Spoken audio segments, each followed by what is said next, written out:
À moins de 300 mètres, c'est l'est du Burkina Faso, entièrement sous le contrôle de groupes armés et de réseaux de trafiquants. Conséquence, l'armée béninoise a dû occuper ce poste pour combattre toute tentative d'incursion.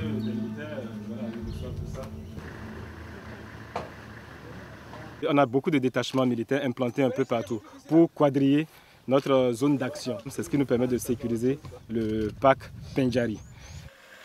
Les groupes extrémistes utilisent le plus grand parc sauvage d'Afrique de l'Ouest, le WAP, composé du W, d'Arli et de la Pendjari, comme couloir de passage et comme lieu de refuge. Fermé aux touristes depuis début 2022, ce territoire un peu plus vaste que la Belgique est partagé entre le Bénin, le Burkina Faso et le Niger. Ils y font passer du carburant et du bétail qui sont ensuite échangés contre des armes au Nigeria.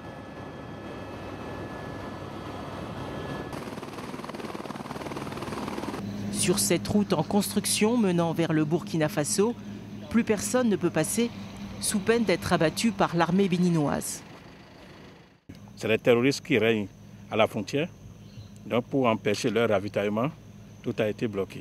Il y a du carburant qui passe, ils ont du carburant dans leur moto et viennent nous harceler.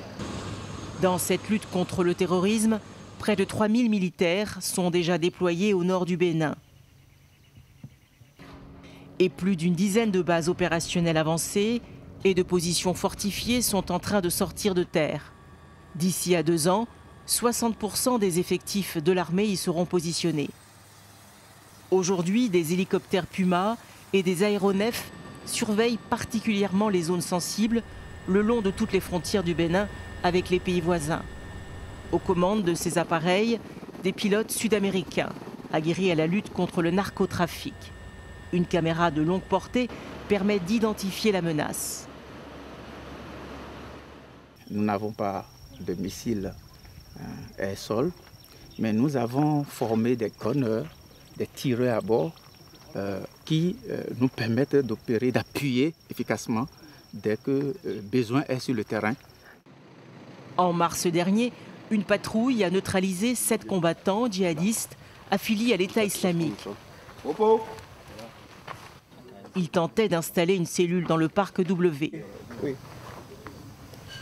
Oui, c'est nouveau puisque nous pensions que c'était les gars du GSIM. Les cartes, les drapeaux islamistes, c'est ce qui nous ont montré que ce n'est pas seulement le GSIM. Il y a aussi d'autres groupes qui veulent, n'est-ce pas, s'installer pour mener leurs actions. Tandis que les militaires ratissent les parcs, les rangers s'assurent de garantir l'accès de ces ressources aux populations afin que les groupes armés n'exploitent pas des frustrations et des mécontentements. Si le directeur n'est pas présent, il appelle le lieutenant qui est là. J'ai dit, lieutenant, j'ai besoin de ça. Il dit, bon, attendez-moi un peu là. Après 3 jours, il m'a appelé et dit, ah, c'est autorisé, il faut venir. Nos populations, en général, dépendent des ressources naturelles. Alors, si vous ne développez pas des actions, non seulement pour que la ressource soit disponible, mais qu'elle soit partagée de façon équitable entre les communautés et entre l'État et les communautés, des conflits naissent, et des conflits socio-communautaires, et le terrorisme peut trouver un terreau fertile à partir de cette difficulté. Pour contrer l'implantation et le recrutement du JNIM, filiale d'Al-Qaïda et de son concurrent l'État islamique au Sahel, le renseignement humain est au cœur de la lutte antiterroriste. Les civils sont sensibilisés pour dénoncer tout comportement suspect. C'est possible qu'il y ait des recrutements de jeunes et notre mission justement c'est d'empêcher cela et de faire tout dès que nous avons des informations, nous faisons des investigations et procéder éventuellement à des arrestations pour que ces cellules ne s'installent pas sur le territoire béninois. On a arrêté au moins 2 personnes comme ça qui sont suspects. Ils sont venus recruter les jeunes avec beaucoup de l'argent. On l'a signalé aux militaires, on les a arrêtés. Et ces gens venaient d'où? C'est du Guisav, les Burkina, parce qu'ils sont là-bas en pagaille, les Burkina. En représailles de leur collaboration avec les autorités, les civils paient un lourd tribut. Assassinats, mines antipersonnelles improvisées alimentent leur terreur. Dans certaines localités, par peur, les paysans ne s'éloignent plus de leur maison. En mai dernier, Une quinzaine de civils a été tuée par des individus armés non identifiés dans les communes de Kéru et de Banikwara.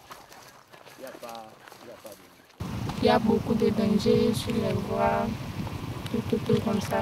Mais on fait attention à tout. Ce que se passe maintenant, ils posent les mines. Nos gens qui vont au champ, ils vont partir aller piétiner sur ça. Et ça a tué des autres, ça a blessé les autres encore. Donc ils sont actuellement à l'hôpital.